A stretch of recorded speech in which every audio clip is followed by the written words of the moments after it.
Hi అండి, అందరికీ నమస్కారం. వెల్కమ్ టు కేఎస్ఆర్ యాత్ర యూట్యూబ్ ఛానల్.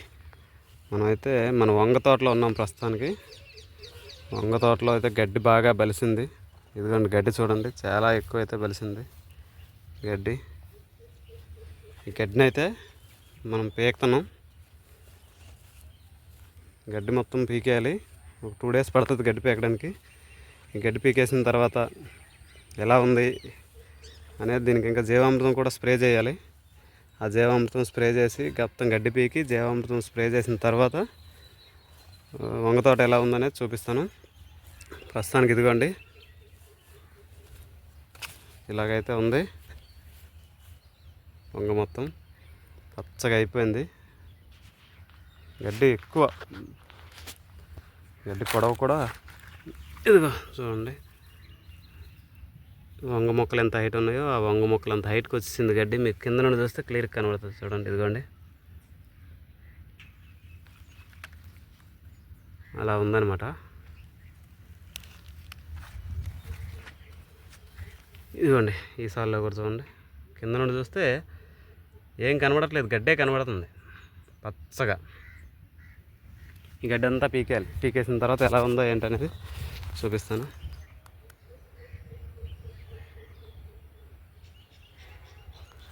సూర్యుడు వచ్చేసాడు, గట్టిగా ఉంది ఎండ కూడా. ఇదిగోండి గడ్డి చూడండి, గడ్డి పువ్వులు గడ్డి వంగ మొక్కల కంటే హైట్ ఉంది.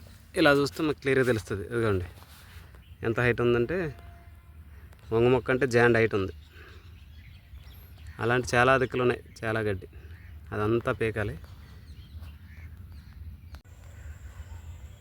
ఆ వంగ మొక్కల్లో గడ్డి పీకాక అయితే చూపిస్తానని చెప్పాను కదండి. ఇదిగోండి వంగ మొక్కల్లో గడ్డి పీకిన తర్వాత ఇలా ఉంది, శుభ్రంగా ఉంది. వీటికైతే గడ్డి పీకేసి జీవామృతం కూడా స్ప్రే చేసాను మొక్కలన్నిటికీ. జీవామృతం స్ప్రే చేసిన తర్వాత బాగానే ఉంది.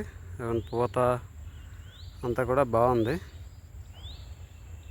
ఈ జీవామృతం స్ప్రే చేసి అయితే కరెక్ట్గా 24 hours అయితే అయ్యింది ఇప్పటికి. 24 hours ముందు మొక్కలు పూత రాలిపోవడం అలా ఉండేవి.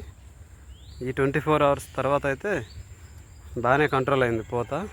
ఇదిగోండి మొత్తం కూడా పీకేసాం, గడ్డి పీకేసాం. చాలా నీట్గా శుభ్రంగా అందంగా కనబడుతుంది వంగ తోట. ఇదిగోండి ఇంతకుముందు మొన్న క్లిప్లో చూశారు కదా, గడ్డితో చిత్తడిగా ఉండేది అంతా. ఇప్పుడైతే గడ్డి లేదు, చాలా నీట్గా ఉంది.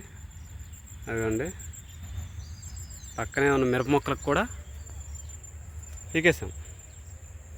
గడ్డి లేకుండా నీట్గా పీకేసాము. అవి కూడా నీట్గా ఉన్నాయి. ఆ గ్యాప్లో అక్కడక్కడ వంగ మొక్కలు ఉన్నాయి, వాటి చుట్టూ కూడా పీకాము. అయితే తక్కువ ఉన్నాయిలేండి అక్కడ వంగ మొక్కలు. వాటిలో టమాటా వేయాలి. ఆ టమాటా వేసిన తర్వాత అవి కూడా చూపిస్తాను. ఇదిగోండి వంగ తోట అయితే ఓవరాల్ వ్యూ ఇలా ఉంది చూడండి. వంగ తోటలో మంచి అందమైన బంతిపూలు కూడా ఉన్నాయి. అవి చూడండి. ఇదిగోండి ఇక్కడ కూడా ఉన్నాయి బంతిపూలు. ఇక్కడ కూడా చూడండి బంతిపూలు చాలా అందంగా ఉన్నాయి.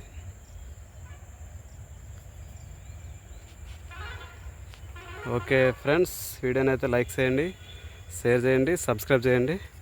కామెంట్స్ ఏమైనా ఉంటే నాకు సలహాలు సూచనలు ఏమైనా ఉంటే కామెంట్ రూపంలో కామెంట్ చేయండి. ఖచ్చితంగా మీ సలహాలు సూచనలు అన్నీ కూడా నేను పాటిస్తాను. Okay, thank you.